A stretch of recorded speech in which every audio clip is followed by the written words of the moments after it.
Morisano and Dr. Laura Morisano of Hattingen Hair Clinic. Um, Thank you guys for being on the podcast. A lot of people ask me what things you guys do in the surgery. So you guys are husband and wife that do both hair transplants together. So for like FUE, does Sever do the extractions? Does Laura do the extractions? You know, what part of the procedure do you guys carry out? Well, I mean, we sort of switched the way we work a couple of years ago. Besides the clinic, we also have two wonderful boys, and as we realized that hair transplants take a long time, we were spending a lot of time at the clinic, so we decided to just slow things down and no longer do these massive surgeries or two large surgeries a day. And we just pulled the handbrake and we said, we need to find some sort of balance. So we decided to split all of the surgeries that are above a certain number of grafts over 2 days. So all of our surgeries are now done. Most of them are large surgeries are done over 2 days. So we deal with one patient over 2 days, which gives us a lot of time. And we have time in the morning to discuss with the patient, to create a more relaxed atmosphere, to sort of take the edge off. People are a bit nervous before going into surgery. We switch around, but mostly to answer your question precisely, Laura's way better at FUE than I. So fractions, that's just the reality. So I'm mostly at the FUT, and she'll do most of the FUEs. But we switch and we help each other out. We switch around, and that's how the day usually progresses. So for FUE, I know you talked about how you guys used to do large procedures, and you guys were known as like the Hassan and Wong of Europe for a long time. So you guys used to do these Megasession FUTs, and it was incredible. You do 6,000 grafts in one session. So now you moved away from that. A lot of people still consider you guys as sort of like an FUT clinic, same as they do Hassan and Wong. But I see that you guys are doing a lot more FUE lately, and people are asking, what is the difference between the FUE and FUT at your clinic? Do you guys feel that FUE now is on par with FUT? Well, first of all, just it's an absolute honor to be compared to Dr. Wong and Dr. Hassan. I mean, they're on top of the heap. So whoever compares us to them, thank you very much. It's very flattering. We did not give up on large sessions at all. We just split them over 2 days. And so maybe the opposite in FUE. We grew the size of FUE sessions. Can you guys hear Laura, or is she talking to? I could hear her. She's a little bit far, like a little bit distant, but I can hear her. Yeah. So, I mean, you guys, I remember watching your guys' videos on YouTube, talking about the lateral humps. And I thought, wow, this clinic has not too many clinics talk about these intricate things. And I always thought, and people always say, FUT takes hair from the sweet spot of the donor, and the hair is going to last longer. So a lot of people talk about lifetime grafts. How long are these grafts going to actually last? Do you guys feel that there's any difference with FUE grafts versus FUT grafts? Well, just, and I'm going to sort of go back to your previous question and tie it into this one. So the size of our FUE sessions has grown progressively over the past couple of years as we've gotten a bit more confidence in the procedure and refined some small things. We did start experimenting with FUE back in like 2008, 2009, and it started very slow. We didn't just jump in there. And it takes a year to see the results. And at that time, we were doing these 4, 5, 6,000 graft FUTs and 1,000 graft FUEs. Yeah. But we slowly worked up, and if the donor capacity is there, we can certainly do large FUE sessions as well, but always maintaining the elegance of the method, and so not taking away too much of the original density to sort of not get to that over thinning area. Now, as much as this is a very good question, what you touched on about the lifespan of the grafts, FUT, you take it from the pure sweet spot, or where the hair is the thickest. You hunt for and it sort of correlates with the permanent donor area. With FUE, you have to expand the donor area if you want some numbers, and if you don't want to over thin in just a certain portion. Now that the main advantage of FUE is this very discrete scarring, and if you just concentrate the extractions in a very small band, it turns in a disadvantage. Yes, you just lose the elegance of it. Now, so for FUE, the traditional donor area has been expanded. So you have to go a little bit above, a little bit below, so as to not produce some strange looking thinning and scarring. How long those grafts, if they last as long as the FUT grafts or not, I guess the jury is still out on that. I mean, it's a relatively new procedure. It's been gotten very popular in the past 10, 12 years, I would say 13 years. Yeah. And I guess it's too early for that, but it's not out of the question that as people continue to age and they get some retrograde alopecia or something like that, some of these FUE grafts may get thinner or may not be completely permanent until you're 80 or 90. Yeah, that's not out of the realm of possibility. What is the biggest issue you guys see, since you guys are in Europe, and I always say, like on the forum, the hair mills have completely changed the market in Europe. I feel like people in Europe usually are a little bit more geared towards cost, right? They're looking more for the package deals where it's unlimited grafts for a certain amount of money, for 2,000 euros or whatever. And and oftentimes these guys will have these procedures and have terrible results, completely botched donors, and they don't really have any recourse, right? Because there's no more hair to fix the issue. So what is the biggest issue you guys are seeing in Europe, like in terms of repair cases?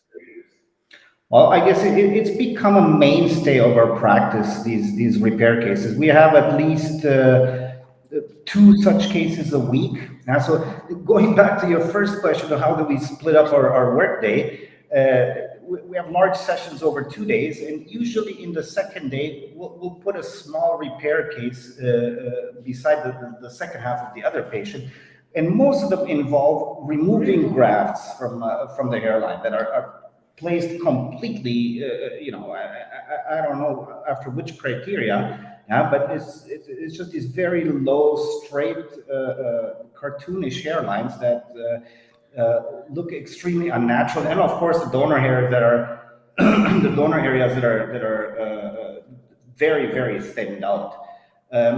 It's a people are going to go for it if the offer is there. Yeah. So if somebody offers you something for 4,000 euros, yeah, and somebody else comes along and says, well, we offer this for 10 or 12,000 euros. Yeah. And if you don't take the time, if the attention span of is that of goldfish, yeah, if you can't. Usually, these kind of people are usually younger people, not always, but usually, and they don't do their research. They don't know much about hair transplantation. And if you go to some other kind of surgery, generally, you would expect a certain quality, right? A standard quality, which in hair transplantation doesn't exist, sadly. So that's one thing. And then the second, if they go for a package with flight and hotel and the surgery for 2,000 euros, then it's natural that they will come back with a bad result. And usually the problem is that afterwards it takes a long time to repair because you cannot remove everything at once. So whatever was done wrong, it takes 2-3 sessions to remove. And then if they have enough donor to repair so that it looks natural at least. Or some younger patients even want to go back to their initial status and not do anything anymore. I That's guess a big one. That's a big one. I feel like I've heard so many times people say, I just want to go back to the hairline I had before. I just want to be a regular bald person. And, you know, unfortunately, you can't go back. Once you have surgery, once there's an incision made, once there's scarring, that's it. It's impossible to go back. You can just to, only try to fix. to continue this topic, because this is a big one. The reputation of the whole hair transplant field is going to suffer. So the introduction of FUE has democratized this procedure. So it's no longer just some very exotic procedure that is just for the rich and famous, as it used to be for decades. Yeah, and it's lowered the entry level into the field. You don't need the very spectacular surgical skills to grab a micromower and start punching out grafts. I mean, let's be honest, it's not. It's not rocket science what we're doing here. That's it's in the details where the fine work, but and you can scale it up, so it's democratized the whole field, and you get a lot of bad work that you see everywhere. I'm talking in secondary or tertiary cities in Romania, for example, where people are waiting at the stoplight, and I see young guys walking by with just terrible results. I mean, So, Yeah. And how did this happen? Because if you do the economies of scale and you're doing 20-30 surgeries a day at cheap prices, anybody can do the math, and you just flood the field with advertising, and the young guy who strikes out at the bar, he's trying to pick up his strikes out, and Yeah. he goes on the internet and he's got 24/7 support, and he got a special deal. 3 days later, he's on the plane, and he wants to get the problem fixed. He doesn't expect, I've met guys that tell me, I didn't even know what a follicular unit is when I got into surgery. Nobody told me. I've met, we've had guys here that have told us, I knew I was going to get a bad result. Oh, really? Wow. Result, yeah. But it was, and even with the repair, I'm hoping that I'll come out cheaper than just Wow. Then going so when they said I knew I was going to get a bad result, did they not stop because it was too late, like they were already in the chair? I've heard some people say that. The price was too good the offer was too good to say no. They were thinking, I will still get hairs, and then somebody else like us will put in between. It will look fine. That's insane. I think and I said this on the forum earlier, and I said, there's a market for everyone, and I get that the hair transplant industry is no different, right? It's just like restaurants. There's McDonald's, and then there's Michelin star restaurants, and obviously they both provide food, they both provide sustenance, but the quality is going to be immensely different. Same thing with like a suit, right? You can go and buy a suit right off the rack, cheap, and it's probably going to fit and look terrible, but some people think, hey, a suit's a suit. And those same people are going to be the ones that think hair's hair, and just look at the cost. The problem that I see is that, when you see someone in a terrible fitted suit, you don't think, hey, that's a suit's a suit. You think, wow, this guy got a terrible suit. Same thing with hair. Like, wow, this guy, if someone comes up to you and knows that you had a hair transplant, that's an issue. That's a problem. And You can change. You can change the suit, yeah. But yeah, with the hair transplant, it's a bit more difficult. And if and if you save up and you're moving up in your career, and at some point you can get go to Savile Row and get a proper suit, or go to Rubinacci and get a top end suit. But with the hair transplant, at some point your donor hair is no longer there. So regardless of how much money you're putting on the table, sorry. That's the issue. But the larger issue is that the whole the reputation of the entire industry is gonna suffer because of this. So back in the 80s and beginning of the 90s, when everybody was making fun of hair transplants because of all the old plugs, and they look like toilet brushes, these big grafts in the front. yeah. Yeah, it got really, they got there was massive refinement at the end of the 90s and the beginning of 2000s, mainly due to Hassan and Wong, because they just they did immense work for the entire industry to raise the reputation of what natural results and what you can do with hair transplants. And the same, or before them, Dr. Seeger, who's no longer with Oh them. yes. There's a whole, and so during the beginning of 2008, 9, beginning of 2000, 2010, the reputation of the industry increased dramatically, and now it's devolving a bit. It definitely is. I mean, you see cases like and like I don't know if you guys saw that Akon had a hair transplant, and he talked about it on a podcast, and everyone was just his hairline looked like a Lego. It was not good. And then he talks about, oh yeah, I went to Turkey. I went to Turkey and I paid like $6,000. This is a guy who's a multimillionaire, right? Could have gone to any surgeon in the world and gotten fantastic results. But he went to Turkey.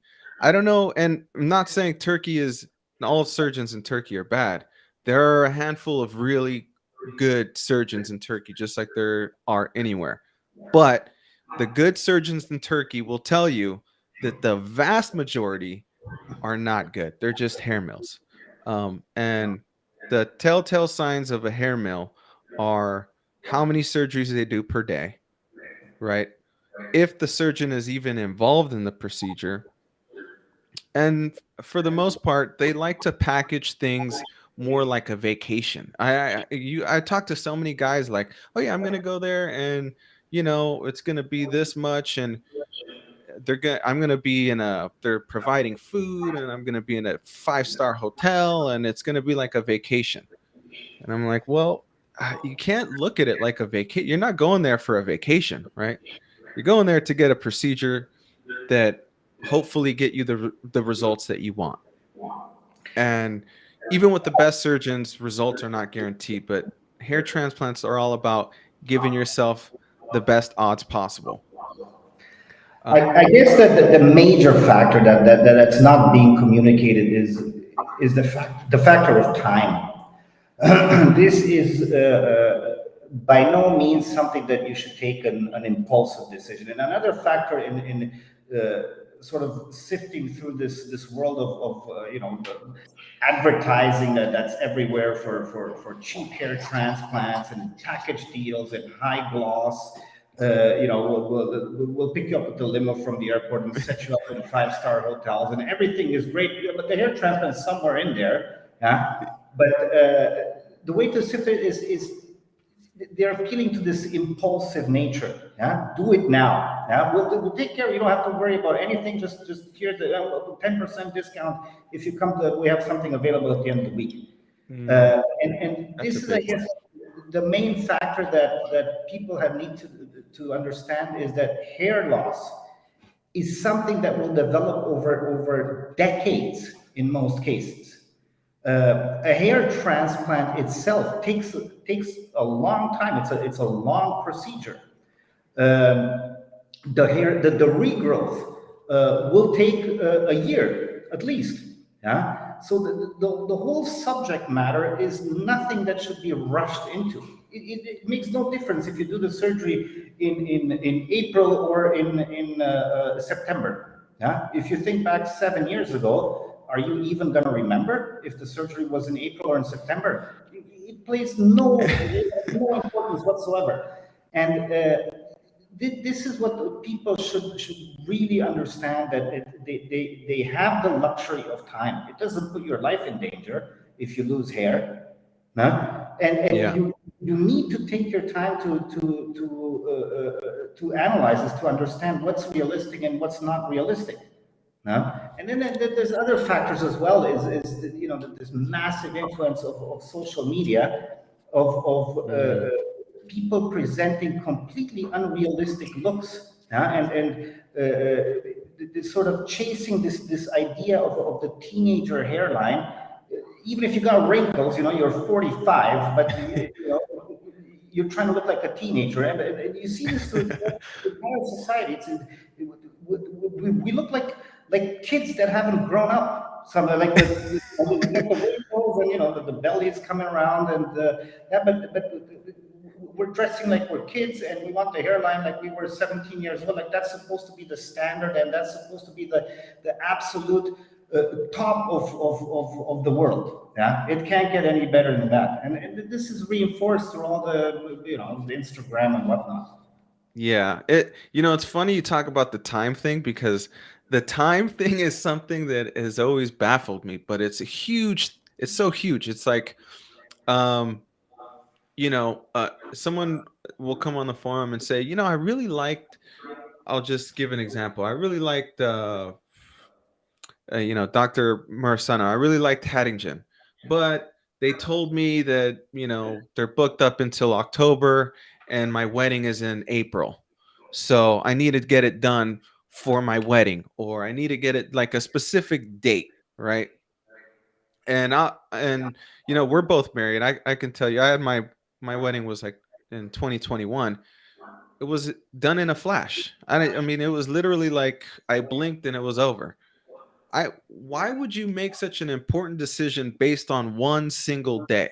It doesn't make any sense. I mean, if you really are worried about looking good for your pictures, you can always use something like hair fibers, or, you know, something like a quick fix, and you'll be good. But you don't want to base your decision, which your hair transplant's going to last the rest of your life, versus your wedding, which is just one day. It really baffles me. And these people will say, well, you know, I found this other clinic that is willing to do it next week.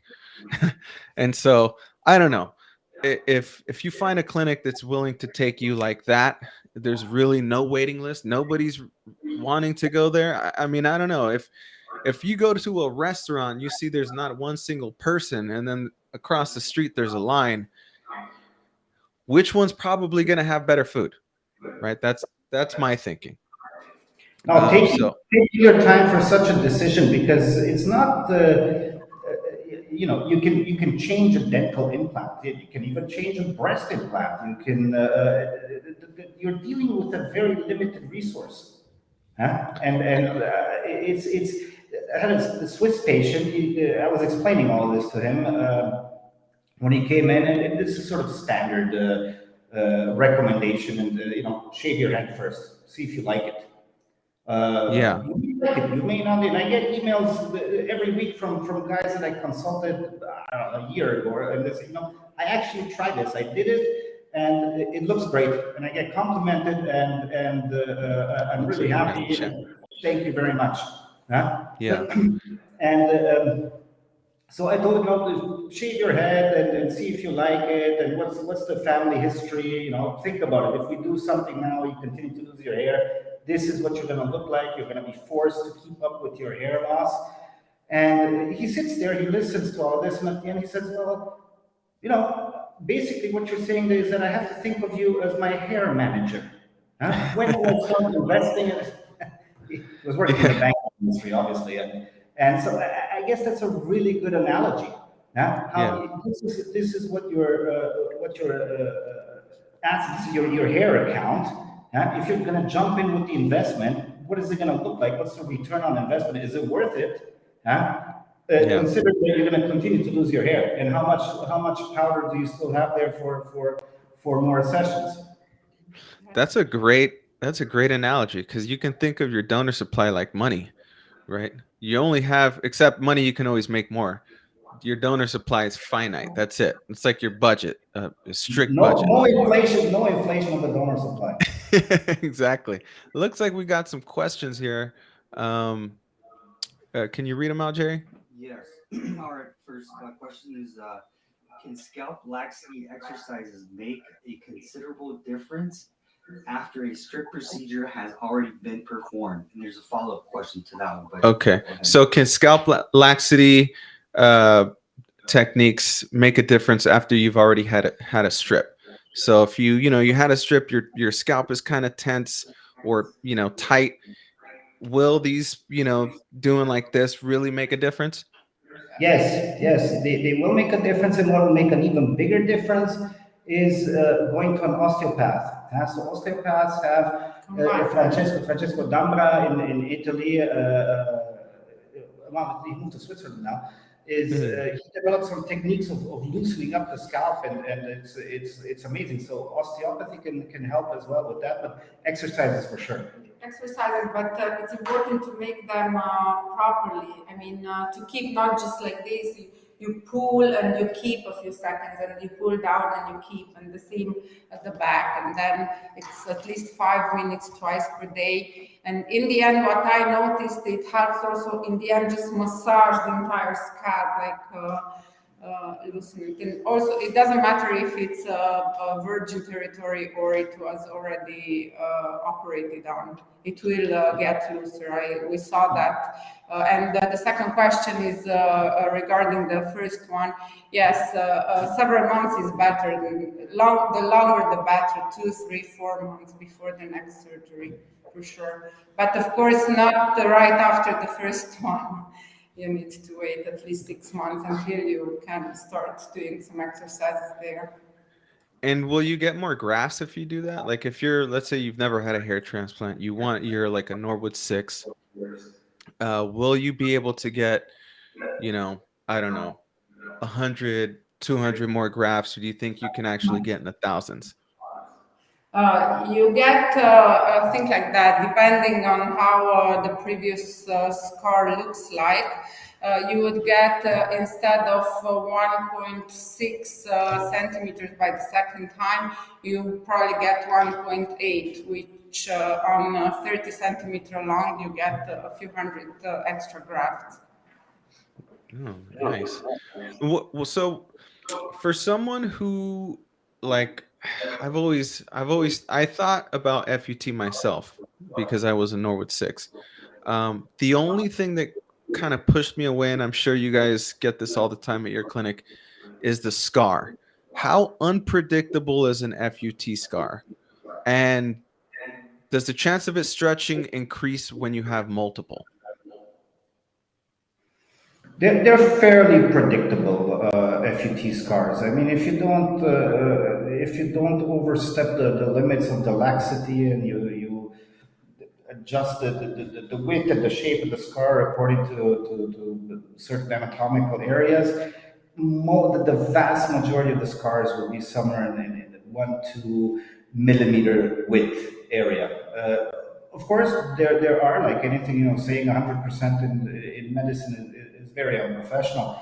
So there are some situations that will catch you off guard, that the scar will get a little bit wider. It will stretch in certain areas, but that's relatively easy to correct. There are so many different corrective procedures in plastic and aesthetic surgeries, and it's fairly easy to correct even very wide scars. I mean, not just in hair transplants, all sorts of other procedures. So it's not as big of a problem as it's been made out to be. The scar. You can also implant FUE grafts into the scar. So you can put a couple of 100 FUE grafts into the scar, and it will make it a lot more discreet. Doesn't mean that the scar that this cannot be seen like some sort of an eraser that will erase the scar completely, but it'll make it a lot more discreet. So correcting an unsightly FUT scar, you actually have more options for that than correcting an overly thinned out or heavily scarred FUE area, which is almost impossible to correct. Yeah. So at your clinic, if someone were to come in as like a Norwood 6, Norwood 7, what technique would you recommend? Or does it depend on the patient? It really depends on the patient. So Norwood sevens are difficult. Yeah, a lot of Norwood sevens can benefit from just a small to medium FUE. Yeah, so you just sort of do just the front and sort of mimic this hair loss pattern as if they lost hair from the back to the front. Like Zinedine Zidane for the football. Oh, For the, yes. yeah. Or His Majesty King Charles had this sort of hair loss pattern for a long time. So he started in the back, and the front remained fairly strong for a long time. And that's something that's realistic for a lot of Norwood sevens. Now, Norwood sevens is not just the size of the donor area, but also the density. There's some Norwood sevens that have a thin donor Mm. area, so thin in the sense that it's not wide, yeah, so narrow, that's the word. Yeah. They have good density, yeah, and then and good laxity. You can be surprised and take out a very good strip with 4.5, 5,000 grafts, and you still have a little bit of FUE, and you can get some pretty good coverage over the entire top of the head. You're not going to cover the entire crown. So Norwood sevens should really not have the expectation of touching the crown, of covering the crown. Norwood sixes, they can get good coverage if they combine FUT with FUE. Mm. That's Do you that's what I was going to say. It's not this dogmatic just FUT or just FUE. For us, it's the combination of the two. It's not a competition between the two. There's synergistic effects between them. It depends on the age, on patient's expectations. Some really say, I just want here in the front a little bit something. Okay, that we can do it FUE, and there's no discussion then. But if they want to cover Norwood 6, then one can, and he's 40, let's say 45, then he can benefit from 2 FUTs and then an FUE in which we also implant in the previous scar, and he has the best of both worlds somehow. You mentioned Zinedine Zidane, and I have some information that he actually did try to get a hair transplant from a very well-known surgeon. I'm not going to say who, but the surgeon told him, no, keep shaving because you look good. And I agree. I think he's one of the, and I'll go on record and say this. I'll say, because I shaved my head for a while and didn't look good. But there's a few guys that look good with a shaved head, and he's one of them. Zidane is one of the guys who actually looks good with a shaved head. But if he were to come to your clinic, hypothetically, and say, you guys, I want to get a hair transplant. Champions League is coming up. I want to have a head of hair like Antonio Conte. What would you guys recommend? What would be the plan of action? Would you guys think FUE is better, or would you guys do a combination FUT and FUE? No, for Zidane, he does. Too big. The area to be covered was big even 10 years ago. So. Yeah, his vertex was gigantic. Yeah. So FUE, and he does look good with a shaved head. It just he looks really good. So I guess we would assess the donors to see if it's possible to cover anything, and then maybe recommend SMP and shave it. Yeah, I would say a small to medium FUE to sort of bring back the pencil, so put the reverse gear in and bring it a couple of years back with this just the frontal frame of the face. Apropos the time analogy that we were talking about a couple of minutes ago, is I guess this is something that realistically, when thinking about a hair transplant, is that you can buy yourself some time with it. You can bring time back, but to a certain realistic point. It's not going to be what you were when you were 15. Yeah. So you would maybe try to get him to how he was in like the '98 World Cup. I remember he had the front and the middle was really good. It's just he had a crown, like a Yeah, yeah, bald crown. yeah. Um, So the front, and then really with decreasing density towards the back to mimic this hair loss pattern. mm, yeah, but he's an interesting case. I'm sure you guys have seen. I want to bring up some soccer players, but I don't want to. I don't want to offend anyone. So there's a famous guy who plays for. I'll just say he plays for Liverpool. He's also Swiss. So I'm sure you guys know who I'm talking about. Uh, Um, Laura, it's not cool. Ever since the kids after they were 6 months old, I you have stop no watching. TV in my house, so I only when I meet up with friends. But I know what you're talking about. Yeah. You know who I'm talking about? Because he Yeah. used to have a really receded hairline, and now he has a hairline that I would say looks. I mean, to me, it's giving me hair mill vibes, but looks like they probably chose the best team of technicians to do his hair transplant. So the growth is good, but it looks like way too low, way too straight, and it just they gave him like no forehead. Looks like maybe 5 centimeters. I don't know. It just I worry like how's that gonna look in the future, right? Because I think he's not even 30 yet, or maybe he's 30. So Teenager with that wrinkles. teenager with ring exactly. You have to think about that in the future, right? Because it's normal to get a little bit of recession. I mean, I got my friend here who's producer Jerry. He's never lost any hair, but even it starts to recede slightly. And as you get older, 50, 60, it's going to be even more. Your hair starts going gray. Are you going to that having a 5 centimeter hairline that's gray? I I don't mean, know. Just yeah, this is my situation. Huh? So I'm going fast towards 47 now. If I were to do one of those very mathematical, my ideal hairline would be here, ideal. Huh? If I were to yeah. put a, not have it there. I never have it there. Yeah. And you can see the growth of symmetry. So the right side is a lot more advanced than the left side. Uh,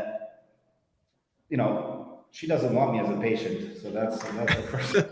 That's I was gonna ask you if you like, would you have a hair transplant? Is that something that you would consider? No. If here is gonna be a lot thinner, yes. But if this part is strong, so He asked me, not you. Well, happy wife, happy life, right? If your wife says no, then I think that's gonna be a no. even in other people, I mean, if this part gets thinner, it changes the way you look a lot stronger than some entries. Entries are normally men, at least women, all women find that, just to let you know. But if here it gets thinner then and higher, then it changes the framing of your face. True, true. So Yeah. I would consider if this was really narrow here, so and thin, yeah, then yeah, I think about it. But just for this, no, no. And I've asked this to a couple of doctors, and I think it's always interesting for other patients to hear. Who are your guys' favorite surgeons? I asked Dr. Mwamba, and he said his favorite surgeon, just personality wise, and also because he's a pioneer, was Ron Shapiro. And I think I asked Dr. Bazanga, and he said, forgot who he said. I think Ron Shapiro and Dr. Cole and a couple of other doctors. But who do you guys think I know the you answer. respect? There's so on a strictly personal level, there's so many. I mean, this community of hair transplant doctors in broad the whole bunch of medical fields. Very few can compare to the camaraderie and the good vibes that you have at the hair transplant meetings. So there's a lot of excellent, just personally, it's very good guys. And Ron Shapiro, obviously, Chris Pisanga, Patrick Mwamba, Pax, I'm Mojave. Oh, I haven't heard from Pax in a long time. Huh? Oh, Parsimo. Yeah, his clinic is right by me. I actually visited his clinic last summer and filmed a surgery there. Top notch facility, top notch guy. Hussein Raha. I mean, this, Jean de tons of Bijan Feripuni, Lars Hyde, tons of them. If I, by the ones that, and that's, going back to your original compliment, I guess for us, the ones that we really looked up to at the very beginning were Jerry Wong primarily and Victor Haas. Yeah. Personality-wise, for me, Jerry Wong. Yes. Jerry. I mean, we get along with Lars Heitman, with Bisanga, with Bijan Feriduni, with Ron Shapiro, with Dr. Unger. I still meet Walter him. Unger, yes. Oh, yeah. She's in Walter New York. Unger is one of the original. Yeah, but Jerry Wong definitely on top of the list. yeah, he's amazing. We got some questions here. What does the question say, Jay? All right, next question by Most Drinker. How can you determine the angles and shape of temple points? How can you determine the angles and shape of temple points? Temple points is a big one. It's like if you get the temple points wrong, it's almost like the temple points are part of your face. It's almost like facial surgery at that point, in my opinion. I did a video that's going to come online soon about temple points, and not going into details how you get it, but that's a really good question. Most of the time, you'll see some really small miniaturized hairs. So if you put some proper magnification and some proper lighting, you'll see some very fine hairs there. So just follow what's already been there. Maybe not the very most anterior one. You can go back a little bit and then use a little bit of artistic freedom to see how it connects with the superior hairline. And it's all a matter of balance, and not just facial balance. So it's not just the proportions of the face and the head in isolation, but the entire physiognomy of the patient. So, if you're a tall, skinny guy, or if you're a shorter, stockier guy, that this is all going to flow into the type of design that you're going to choose. Yeah. So, for example, somebody that's a little bit shorter, like I am, and stocky, and putting a very low, very closed off the hairline, it's not going to do me any favors. Yeah. Trying to elongate it and things like that. But the temple points, as a matter of return on investment, actually are sometimes a very good decision. With a relatively low amount of grafts, you can get very large aesthetic impact. It is a lot nicer to do sometimes the temple points if we have enough grafts. Of course, always it's more important to cover the entire area, bald area on top. But if we have enough grafts, it will bring a lot more than lowering the hairline too much. What some people really want. And if we sometimes we just draw, and we just tell them, look, I'm just gonna draw, just look how it is, how it would be. And they are amazed. They didn't even notice that they lost the temple, the hairs on the temple points, many of them. And they understand that if we just round a bit and we just make the entry like a masculine entry, but we bring a bit the temple point to the front, it will bring a lot more in the framing of the face than a lower hairline. Yeah, I agree. I mean, I think the temples are very important, and you can restore them with a relatively small number of grafts. We got another question here, Philly Boy Fitness. It says, have you seen the video of the guy getting a really low hairline with a transplant? Oh man, this is I wish I could probably look it up, but it might take a little time. There's a guy that's, and I was gonna make a video on it, reacting to it. He got a hair transplant, and the clinic actually posted his video. It's probably not going to be up for too long because it's been making the rounds on the internet. It's kind of gone viral. the kid has, and and I say a kid because he looks probably like he's 21. He has a normal height hairline, probably like 7 centimeters, probably like my size. He gets it down almost to his eyebrows, and just the design, it's like it's awful. I don't know if you guys have seen it. Have you guys seen that video? No. Oh man, I Well, was send thinking me about, a link when you have the time. yeah, I'll send you the link. It's honestly, I've thought about like reaching out to this kid, because it's really sad. I think it was a couple of years ago. Oh, he's gonna try to pull it up here. Go really low hairline. Okay. See if I No, can. I haven't seen it, but unfortunately, we get to see this live. Like I said, at least once to twice a week, where hairlines maybe not that extreme, but Oh, low. right Obviously. there. Go down. I think he found it. Go down. Go down. Keep going. Keep going. Keep going. Keep going. Keep going. It's right there. That's it right there. Now, but you're not sharing the screen, so yeah. So let's. I don't want to. It doesn't have the name of the clinic, does it? Because I don't want to get sued here. Yeah. We'll just do a big screen, and then that way I don't think you'll see it. I don't think you'll see the name of the clinic. So let's. Did you get many grafts there? Do you know that?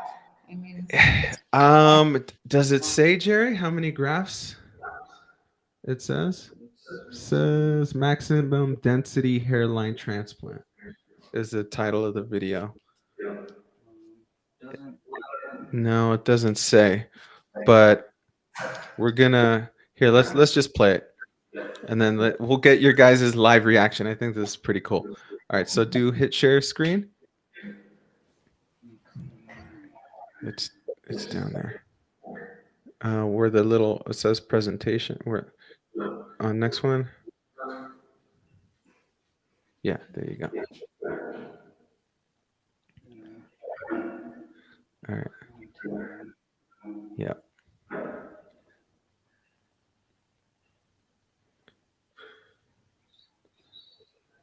All right. So there you go. All right. So $1,000 a month, if not more, just from this app on my phone. And I don't. Whoops.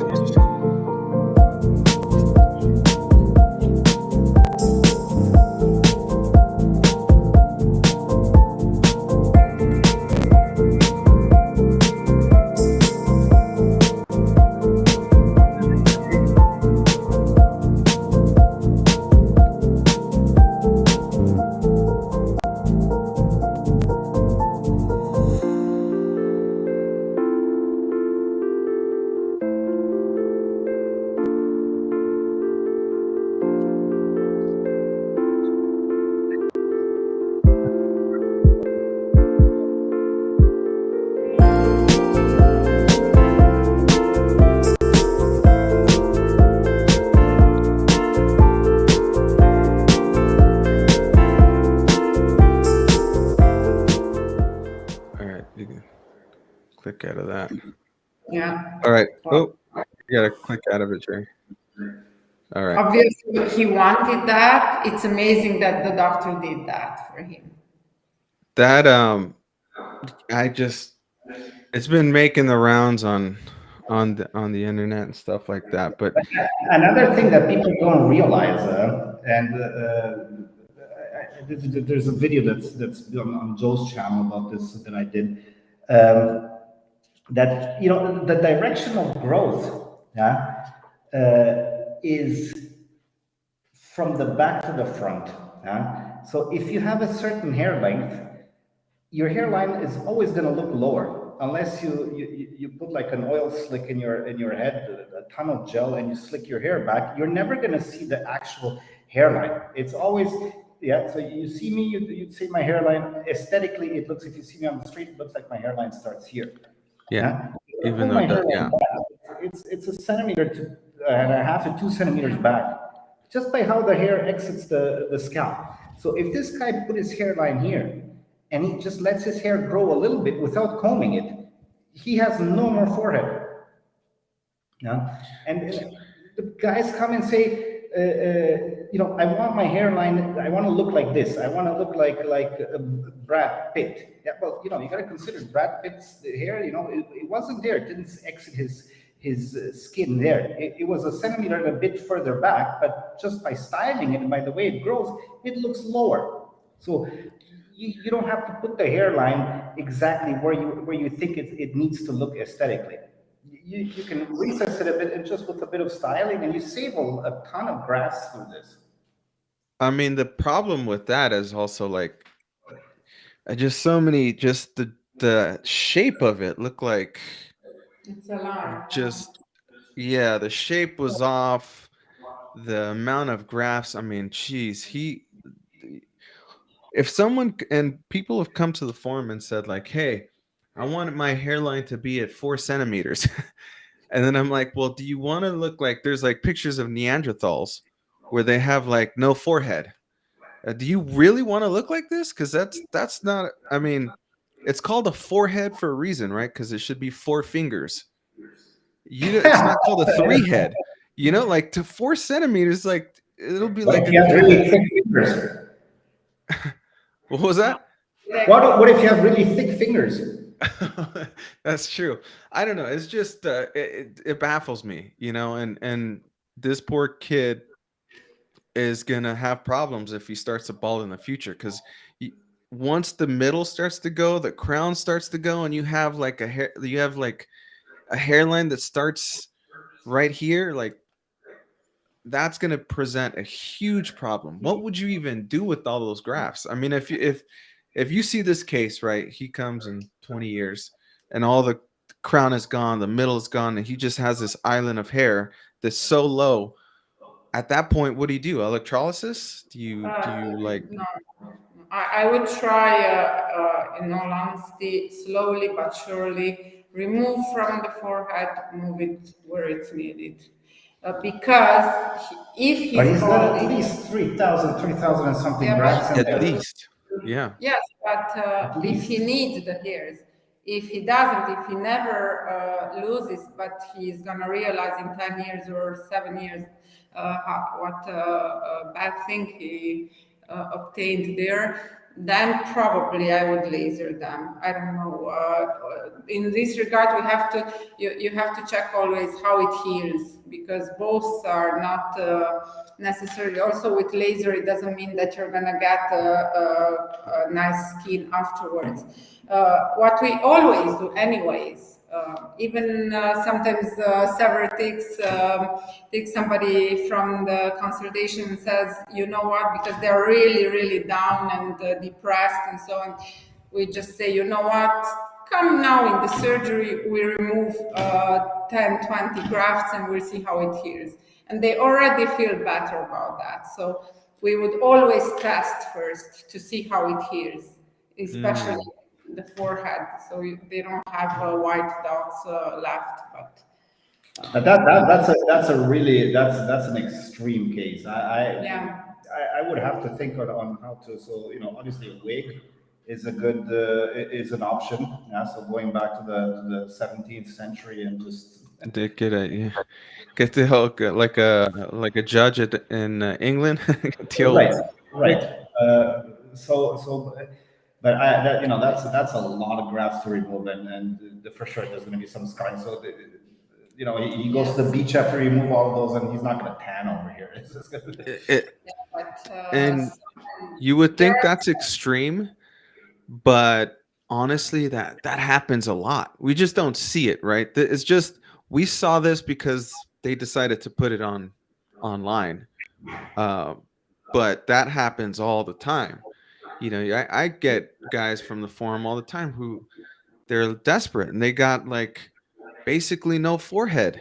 And I don't know what, I think there's an obsession with not having a forehead in some circles. I don't know what that obsession is, but you have to look at how you were born. Were you born with a low hairline?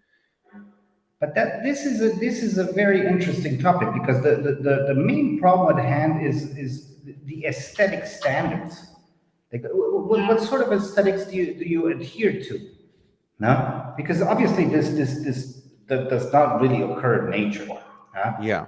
Even if you go for the completely artificial look, like completely exaggerated the breast enhancements or this new fashion with the with the duck lips, Oh yeah, with the yeah. like it's just completely exaggerated proportions. Like some of this stuff it comes from this is I call it porn aesthetic because it obviously comes from the porn world. Yeah, Yeah. I don't know where this comes from. I don't know where it's. Yeah, and this is a general, a much broader discussion about the state of our aesthetics in our modern society. Yeah, I complain all the time about the state of architecture and what the modern architecture that's it's just horrible, yeah, Yeah. or even fashion, yeah, just and people come on, you're just a peasant from Romania, you don't understand. Okay, but it just it doesn't look good. It doesn't look appealing. There's no more sense of proportionality of holding back a little bit. It's just out the window. So I guess uh, we're down to whoever. It's like a lot of contemporary art or a lot of contemporary music, yeah, where there's no more dynamic range and it's just a contest who screams louder, yeah, and who Yeah. can make the most shocking thing, yeah. Who has more tattoos on their face? Art and it gets just who can shock the most. Like that's you have an art contest and you're a student and you ask the teacher, okay, but by what standard are we going to be judged? There are no standards.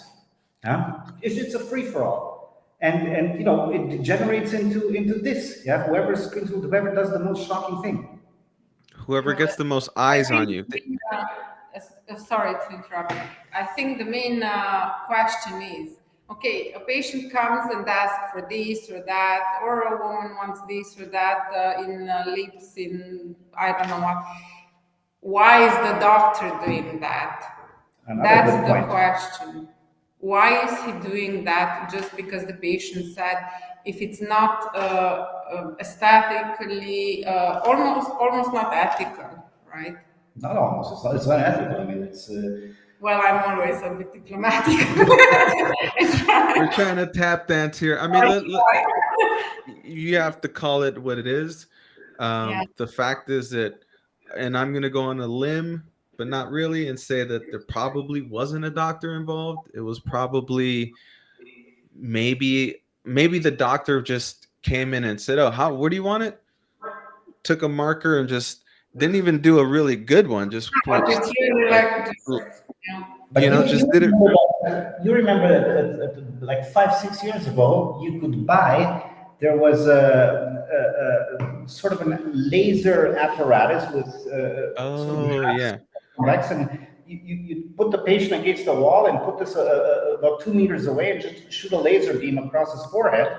Yeah, and there's your hairline. Yeah, you can do a that little bit of had a adjustment. curve. That had a little You curve. can make it straight if you wanted to, huh? And that saves a whole bunch of time. If you got 30 surgeries a day, yeah, you just put the laser on them.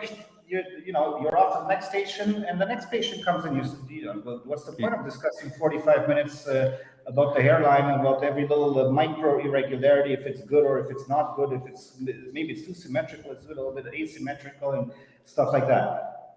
And Yeah. why they do it, Laura, to say, how come the doctors did it, or even if it were techs, huh? It's this mentality that the customer is king. If he wants it, he's paying for it. Why not? People forget that they're not customers and they're patients. That's They're true. not buying a bridge. Exactly. It's not like you're getting your car painted. You bring up a good point, and I wanted to actually ask you about this because there was a big thread on the forum, and people were talking about symmetrical hairlines versus asymmetrical, and because sometimes a patient will come and they'll see that one side is a little bit higher than the other side, or once it's not perfectly symmetrical, and they want, and some patients were saying, well, getting as close to symmetry it should be the standard. I always think that asymmetry is natural. You know, to have nobody's perfectly symmetrical. You don't see that in nature. I mean, that's perfection does not exist, and the main goal should always be to have something that looks natural. So in my opinion, I don't know if you guys disagree with me. I think some asymmetry should be is necessary.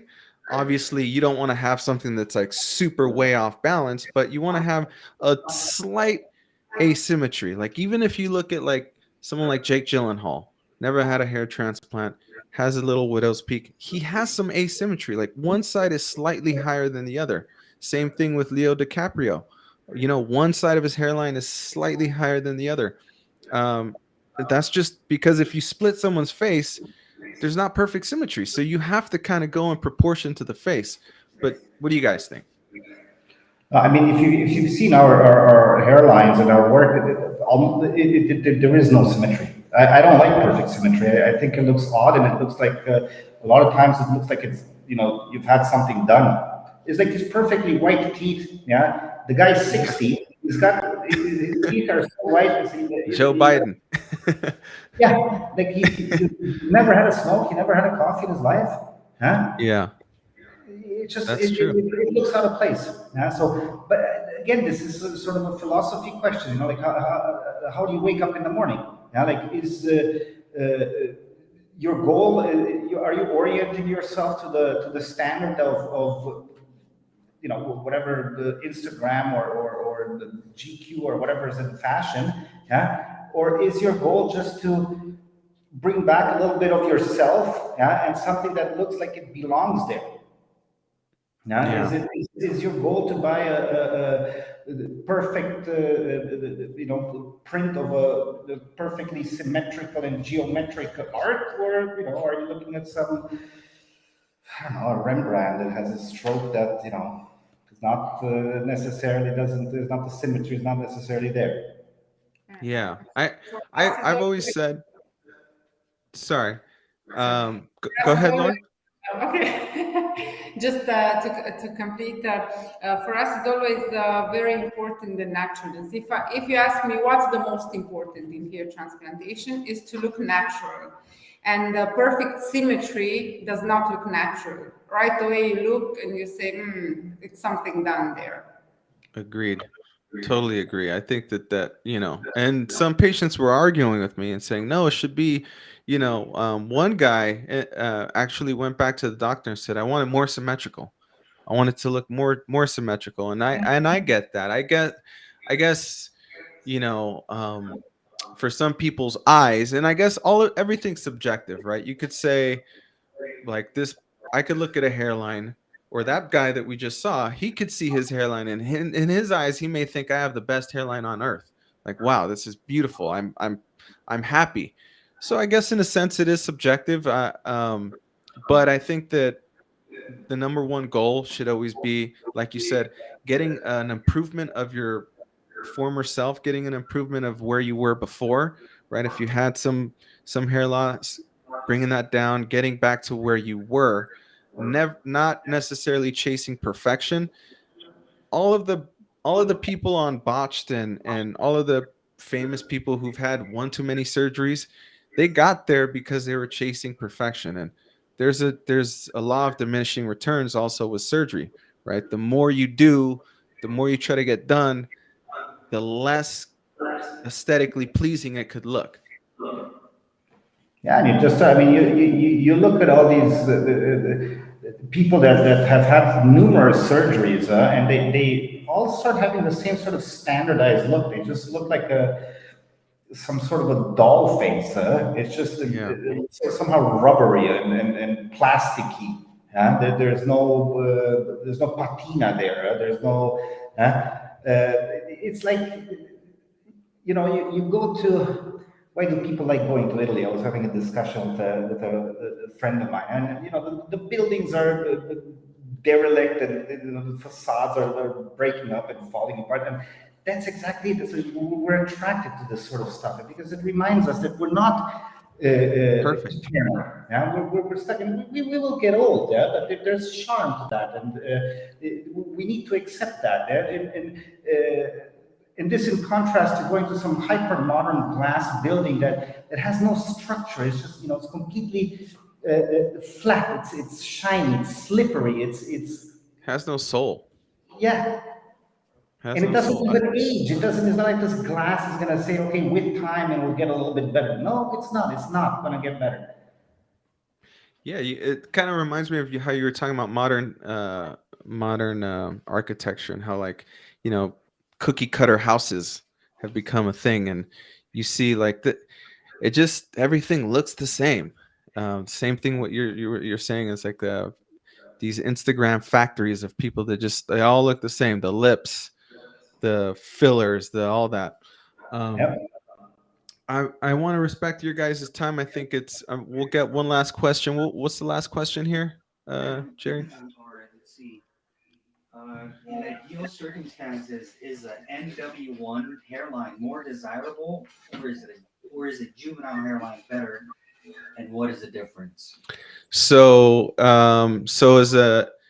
is a Norwood 1 hairline better, or a juvenile hairline? Aren't they the same? Well, I think Norwood 1 has a Right. slight temporal recession, very, very small. Basically, it's So like like nothing. our 10-year-old son has this. Yeah. Like and then Norwood 0 is like, maybe, I don't know, maybe like a 5-year-old who it's just completely straight concave. There's no recession, no temporal recession at all.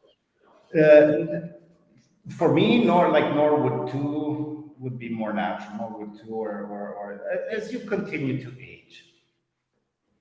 Yeah.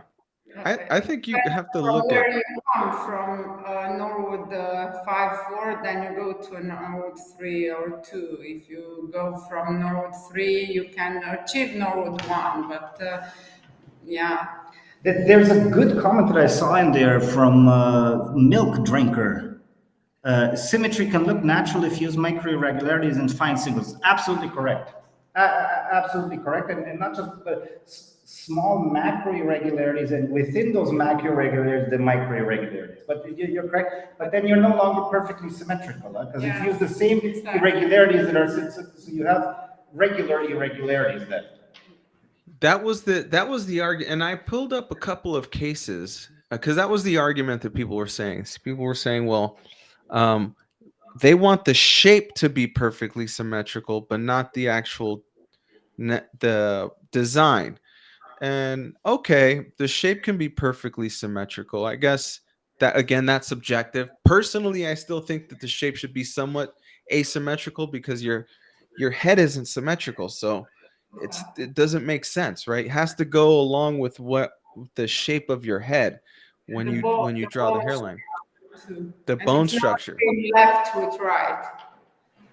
Yeah, but some people were saying, well, as long as, like he said, there's micro irregularities and it looks natural, it's not like planted in rows or anything like that, doesn't look obviously fake, then it's okay. But I guess that's all just a matter of taste.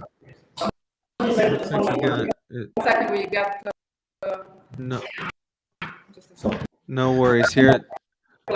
Okay. So somebody said in here, look at Tom Cruise in 1994. He was in Norwood 0. Probably. What does he look like now? And how would he look like in Norwood 0 now? Yeah. That's But true. I think the only person who's Norwood 0 is Ronald Reagan. Because he's probably the famous case that everyone brings up, is he was like never, his hairline was perfect even in his 80s. But that's one guy. And it still looked a little odd that he had like no hair loss and his hair didn't turn gray. No, sure. There are Norwood 0s and Norwood 1s, and they look great and they're symmetrical. But that's really the odd one out. Yeah, having that as a standard is for most guys that suffer from true hair loss. It's unrealistic. You're setting yourself up to be unhappy. Yeah, you got to think about the future. It's like Philly boy asked something. He just mentioned he loves juvenile Ronald Reagan hairline personally. Oh yeah, yeah. I think he's been on the forum a couple times. He wants a juvenile hairline. I maybe he can answer this. What is the obsession with the juvenile hairlines? I mean, unless you're, I can understand a kid who's balding at 18 and he wants to have a hairline that matches his peers, right? He wants to have a hairline that all of his friends have. And at that age, having a juvenile hairline is normal. Once you start getting into your late 20s, what is the appeal? I mean, I don't understand. Like, what is the appeal of having a super low hairline? I I think don't it's a think girls really care about that. As Laura mentioned, like as long as you have good density, you're not Yeah. viewed as a bald person.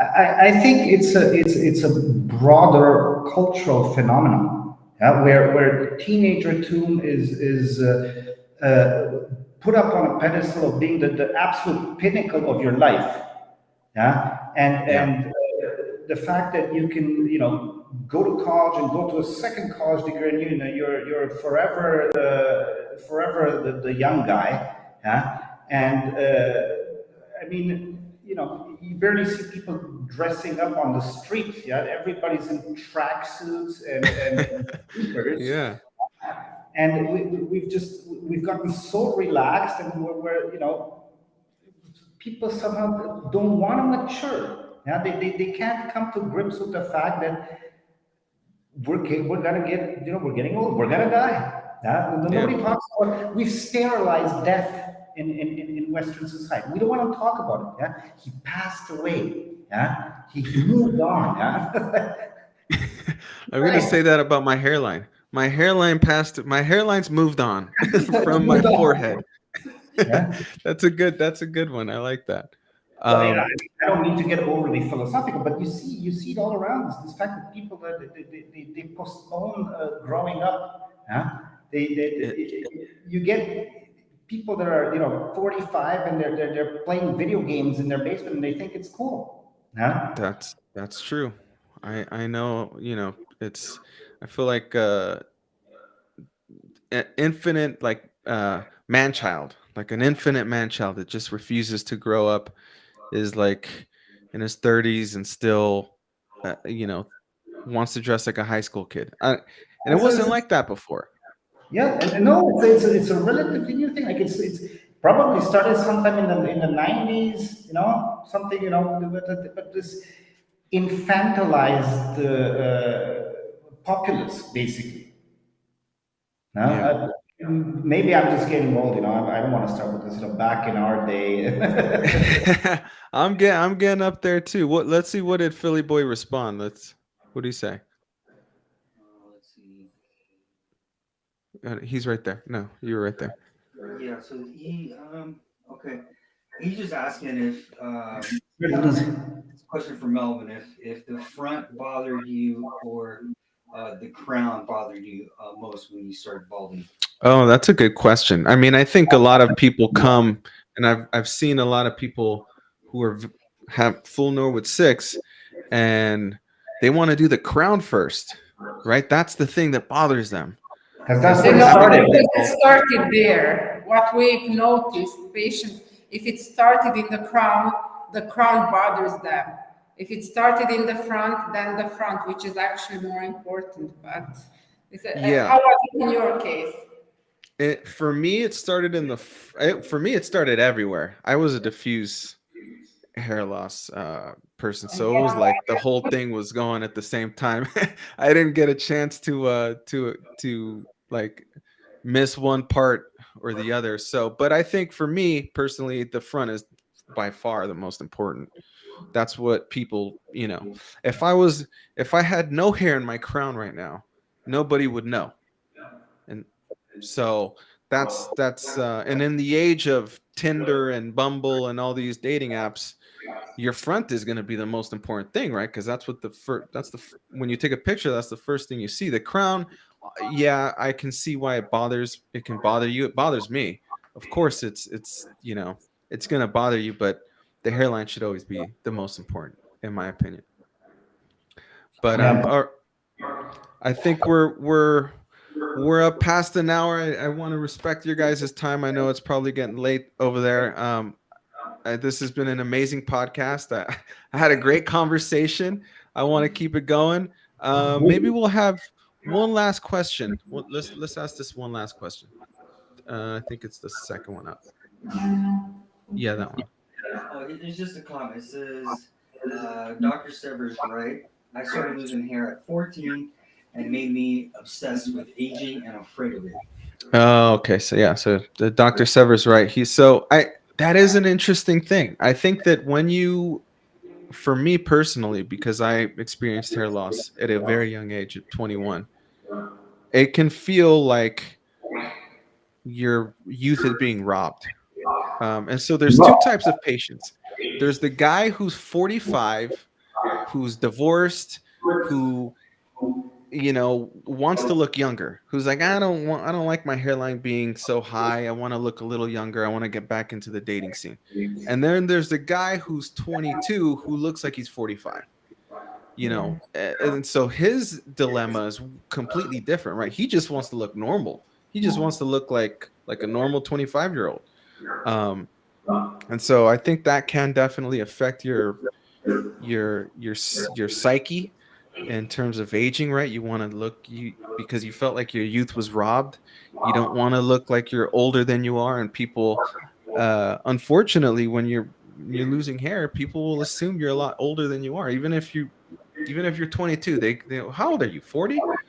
And that could be completely devastating. That's a rough one, but one thing, most women will look at that age, but will look towards traditionally speak towards older guys. So that's not really a problem in and of itself.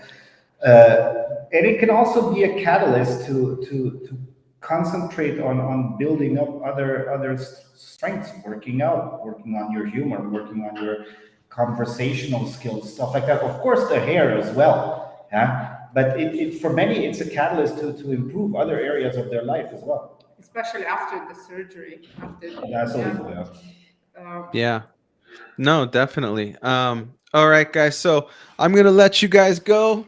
This has been amazing. Just before I let you go, where can they find you? Social media, website, all that stuff, in case anyone's interested. Social media, I know we're very lacking. We're back in the Stone Age with so no social media as of now. It's somewhere in the pipeline, but just hattingenhair.com. Yeah, so that's the website. That's being revamped as we speak. It's going to take a couple of months to get the new one online. Hattingenhair.com. That's about it. And you guys have a YouTube channel also, Hattingen Hair. YouTube channel, Hattingen Hair one over YouTube. Yeah. And I'll go ahead and add your profile to the description box in case anyone wants to send you guys a consultation. And for email, they can email info@hattingenhair.com. Right. Correct. Perfect. And yeah, maybe this discussion was a little bit too broad and philosophical, No, I think it's great. Psychology. That's what podcasts are supposed to be, to talk about things that maybe you never thought about, or things that people think about. I think it's interesting. At some point, there's so much you can talk about, like what is a graft, what is a follicular unit, what is but getting to the meat of it, like what is a desire. And hair transplants are never about just the hair, right? People think, and just like anything, this is why in like beer commercials you see a guy having fun. They're not selling the beer, they're selling the lifestyle, they're selling that. So the hair is only one component, it's the lifestyle. And you mentioned improving yourself. Sometimes guys, when they feel more confident, they have hair, then they improve other facets of their life. They start working out, they feel motivated to go for that promotion, to talk to the girl at the bar that they would have never talked to because they were not confident. All of that stuff. Many come back and thanks us for this, because they know this was the point, to start with a little bit of more confidence with more hairs. And I have to say, such podcasts like yours are we keep the people educated about hair transplantation. And luckily, what we still have for us, we got visited from patients from Norwood 5 to 7, more than these cases with hair transplant, with hairline lowering. And then we help them really a lot. We feel that we really can do the big difference in their appearance. And then it's not such much about the discussion. Okay, now it's a half centimeter lower, higher. We talk about covering big areas of baldness more. Yeah, so for us, it's just from no offense to anybody, but for us, it's more satisfactory to do larger areas than just things just like the that. hairline tweaks. Yeah, no, I agree. I think when you see these Norwood 6 transformations, that is jarring, and that's what I like to see. And that's what really impresses me, and that's what impressed me of you guys. You guys had those large cases of guys that were Norwood 5, Norwood 6, and now they have a full head of hair, and the hairline height becomes sort of like irrelevant, right? Because is when you have that hair and you have at least a frame to your face, you don't no longer feel bald. And this is a completely different psychology for than the guys who are just Norwood 2s and they're obsessed with that juvenile hairline.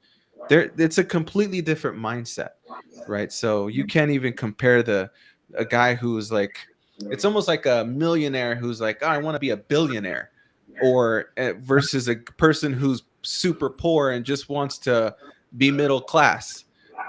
That's, I guess that's the way I could explain it. It's a completely different mindset. But those are, at the end of the day, and all of these stuff, like you said, it's second, like it's the big areas. We're dealing with, getting rid of the baldness. Yeah, that's the ultimate goal of hair transplants, and these sort of issues. How can I wear my hair in the donor area at 0.7 or 0.9 millimeters? Yeah. Yeah. They're still a bit juvenile. You're gonna, it's nice to have longer hair. That's part of the appeal of having hair, that you can grow it and play around with it. It's inconsequential almost if this is gonna be, like I said, 7 millimeters or 10 millimeters. Yeah? The difference is it's not long hair. And then this flows then, just FUE or just FUT. These sort of very dogmatic, very fixed things. Yeah, no, it has to be really personalized to the situation and talking to the patient. What does he really want? What's realistic? Is it worth the investment or not? These are the sorts of topics that should be discussed. Yeah, and I think just to end on this note, just to go back to kind of how I was talking about a suit, and there's people that like to get off the rack, and there's people who like to go to a tailor and get it made specifically for them. Going to a clinic like Hattingen is like going to a tailor, right? You're able to discuss a personalized plan and discuss your specific goals. It's not a conveyor belt, so um, every hair transplant at a clinic like yours is done for this specific patient's case, right? The number of grafts, the technique that you use, the angling, everything is specific to that individual. And that's what I think a good, hair transplant plan should be, right? Should be tailored for the individual. Commitment to, because many patients lose their hairs in time, right? So we take always this into consideration, and long-term perspective. Yeah, absolutely. All right, guys. Well, thank you so much. This has been an amazing podcast. Hopefully, you guys can join me again on another one at a later date. Maybe we can discuss some cases of yours, and I'll pull up some other cases. It would be good to do some more technical podcasts in the future. I mean, this one's off into the. But it's good. It's always good to have It's always good to have different topics, touch on different topics. But thank you guys so much. Hope you guys have a good night. I think I'll have all of their information in the description box. All right, guys.